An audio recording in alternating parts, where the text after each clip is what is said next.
ខ្មោចឆៅម៉ាមីនេះបានក្រដាស់ឲ្យបានធ្វើឲ្យបែកទូបន្ទាប់មកក៏បានដើរចេញធម្មតាចំណែកអាណាមើលឲ្យមុនដំបូងក៏ស្រឡាំងកាងឲ្យខ្មោចឆៅនោះក៏បាននិយាយថាអូយសុំទោសផងដែលធ្វើឲ្យបែកទូរបស់អ្នកនាងអាណានិយាយថាមិនអីទេចាំខ្ញុំសម្អាតហើយបន្ទាប់មកគឺខ្មោចឆៅនោះបានដើរចេញមកមើលបរិយាកាសជុំវិញហើយស្រាប់តែមើលទៅមើលនារីម្នាក់ដែលជាប្អូនស្រីរបស់អាណាគឺឈ្មោះថាអេម៉ានាងបានជាប់នៅក្បាលព្រួយនៅក្បាលនាងហើយឥឡូវហ្នឹងគឺខ្លាចជាមនុស្សរុក្ខជាតិនេះហើយក៏ជាមូលហេតុដែលអាណាហ្នឹងគឺយកខ្មោចឆៅម៉ាមីហ្នឹងមកផងដែរដោយសារតែខ្មោចឆៅម៉ាមីនេះមានសមត្ថភាពពិសេសអាចដាស់នៅខ្មោចឆៅដតីទៀតហ្នឹងឲ្យងើបបានដូច្នេះអាណាមិនរងចាំយូរទេក៏ស្លៀកពាក់ហ្នឹងទៅកាន់សារមន្ទីរដែលសារមន្ទីរហ្នឹងគឺមានខ្មោចឆៅម៉ាមីហ្នឹងច្រើនមែនតើហើយនាងទៅសារមន្ទីរហ្នឹងដើម្បីរកគ្រូពេទ្យហើយមានគ្រូពេទ្យមួយដែលអាចព្យាបាលប្អូននាងបានគឺព្យាបាលអេម៉ាបានហើយនាងទៅហ្នឹងក៏យកអេម៉ាអូទេសអេម៉ា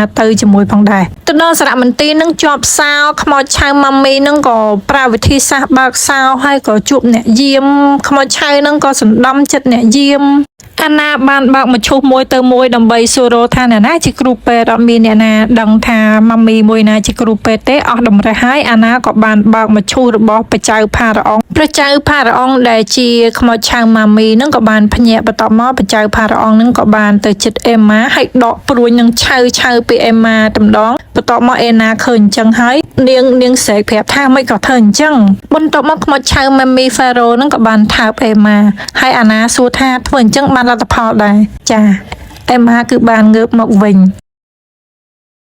ខ្មោចឆៅម៉ាមីនេះបានក្រដាស់ឲ្យបានធ្វើឲ្យបែកទូបន្ទាប់មកក៏បានដើរចេញធម្មតាចំណែកអាណាមើលឲ្យមុនដំបូងក៏ស្រឡាំងកាងឲ្យខ្មោចឆៅនោះក៏បាននិយាយថាអូយសុំទោសផងដែលធ្វើឲ្យបែកទូរបស់អ្នកនាងអាណានិយាយថាមិនអីទេចាំខ្ញុំសម្អាតហើយបន្ទាប់មកគឺខ្មោចឆៅនោះបានដើរចេញមកមើលបរិយាកាសជុំវិញហើយស្រាប់តែមើលទៅមើលនារីម្នាក់ដែលជាប្អូនស្រីរបស់អាណាគឺឈ្មោះថាអេម៉ានាងបានជាប់នៅក្បាលព្រួយនៅក្បាលនាងហើយឥឡូវហ្នឹងគឺខ្លាចជាមនុស្សរុក្ខជាតិនេះហើយក៏ជាមូលហេតុដែលអាណាហ្នឹងគឺយកខ្មោចឆៅម៉ាមីហ្នឹងមកផងដែរដោយសារតែខ្មោចឆៅម៉ាមីនេះមានសមត្ថភាពពិសេសអាចដាស់នៅខ្មោចឆៅដតីទៀតហ្នឹងឲ្យងើបបានដូច្នេះអាណាមិនរងចាំយូរទេក៏ស្លៀកពាក់ហ្នឹងទៅកាន់សារមន្ទីរដែលសារមន្ទីរហ្នឹងគឺមានខ្មោចឆៅម៉ាមីហ្នឹងច្រើនមែនតើហើយនាងទៅសារមន្ទីរហ្នឹងដើម្បីរកគ្រូពេទ្យហើយមានគ្រូពេទ្យមួយដែលអាចព្យាបាលប្អូននាងបានគឺព្យាបាលអេម៉ាបានហើយនាងទៅហ្នឹងក៏យកអេម៉ាអូទេសអេម៉ាទៅជាមួយផងដែរ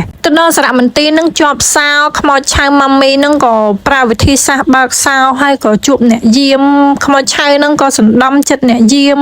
អាណាបានបើកមឈូសមួយទៅមួយដើម្បីសួររកថាអ្នកណាជាគ្រូពេទ្យអត់មានអ្នកណាដឹងថាម៉ាមីមួយណាជាគ្រូពេទ្យទេអស់តម្រេះហើយអាណាក៏បានបើកមឈូសរបស់ព្រះចៅផារ៉អុងដែលជាខ្មោចឆៅម៉ាមីនឹងក៏បានភ្ញាក់បន្ទាប់មកព្រះចៅផារ៉អុងនឹងក៏បានទៅចិត្តអេម៉ាហើយដកព្រួយនឹងឆៅពីអេម៉ាតម្ដងបន្ទាប់មកអេណាឃើញអញ្ចឹងហើយនាងស្រែកប្រាប់ថាមិនក៏ធ្វើអញ្ចឹងបន្ទាប់មកខ្មោចឆៅម៉ាមីហ្វេរ៉ូនឹងក៏បានថើបអេម៉ាហើយអាណាសួរថាធ្វើអញ្ចឹងបានលទ្ធផលដែរចា